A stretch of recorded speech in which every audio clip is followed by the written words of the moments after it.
right-hand corner, just like the best shot he could have. That's the best shot he could have made from where in the position he was in.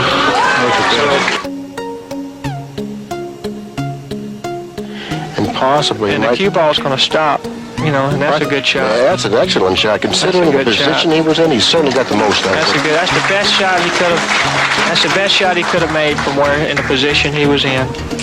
So this shot here, it actually gives him a chance to win the game from here, because this is a tough shot. And but I know Efren didn't want this kind of a shot to when he came back to the table.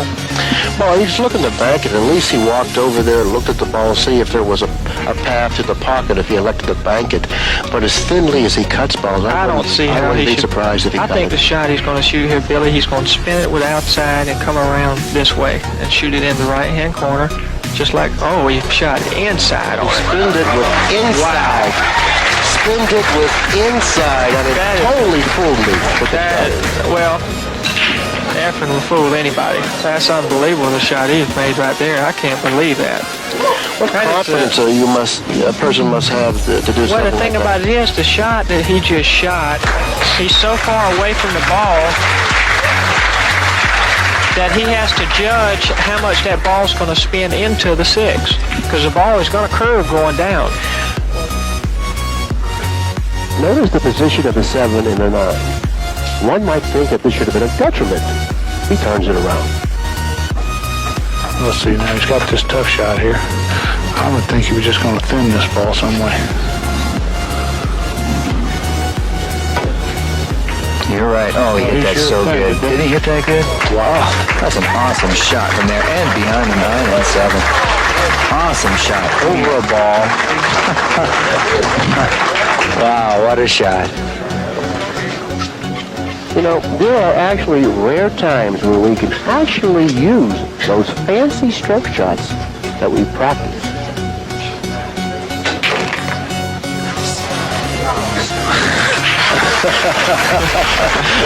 You know, stuff like that would be, you know, it's so entertaining. We're going to have to get a replay on that shot. We're going to have to get a replay on that shot.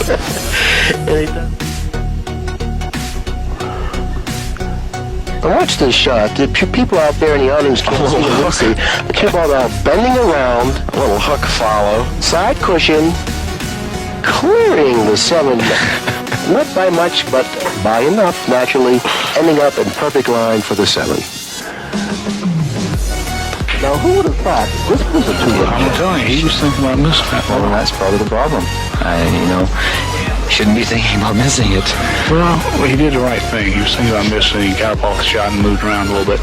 But then he got down. He didn't shoot his natural rhythm. He got down. He took too much time. He should have got up again. Somebody in the audience maybe...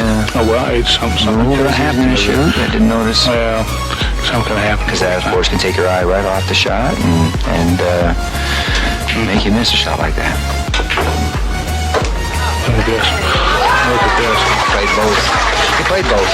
If he misses the bank, he gets the 9 ball anyway. And that's well, Efren knows he's lucky to get a shot here. I mean, not just lucky, but he's very fortunate to get a shot there.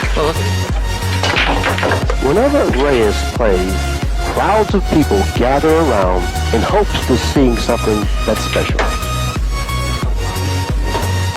Okay, now he's really faced with the dilemma here. He doesn't have a shot. He doesn't have a safety. He can't push up table because he's going to leave the 2-9 billiard.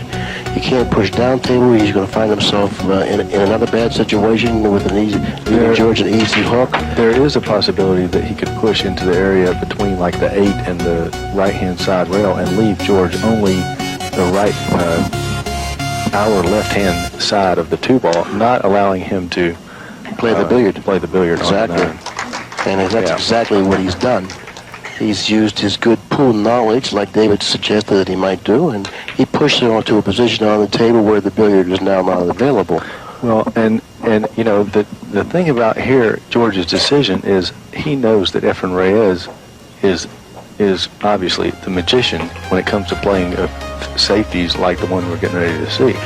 What he would like to do is to bank the 2 to the right of the 9 and go to the side rail between the 6 and the corner pocket, leaving the cue ball on this end rail, using the 9-7 possibly for blockers.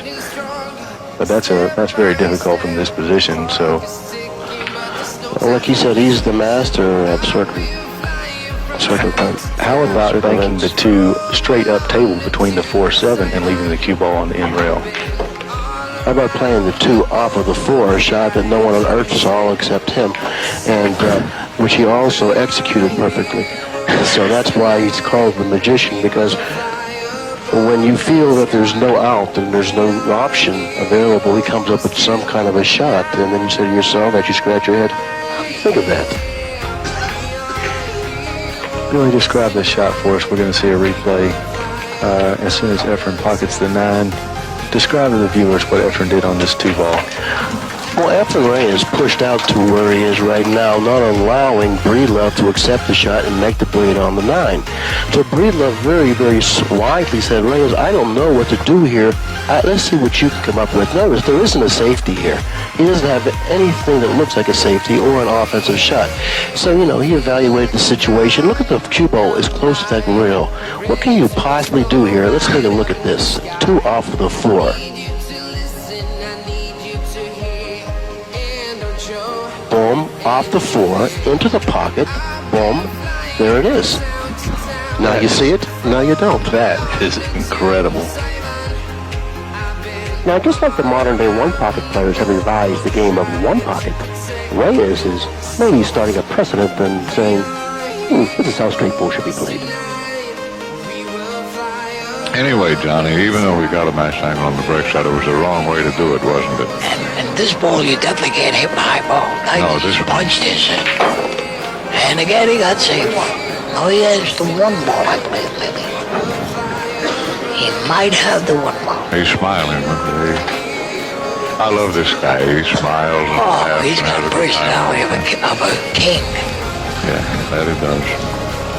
Great guy. Sometimes you give a maid $100 if she looks a little down and out and so on.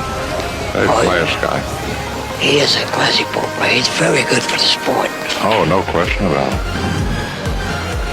Well, you and I have never been jealous of anybody's ability. The more good players, the better. I love it. I love to see good playing.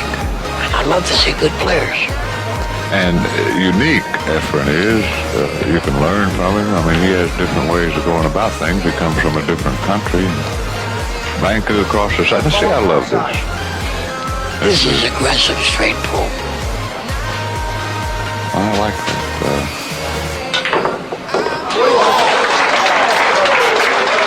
Well, what do you think of that?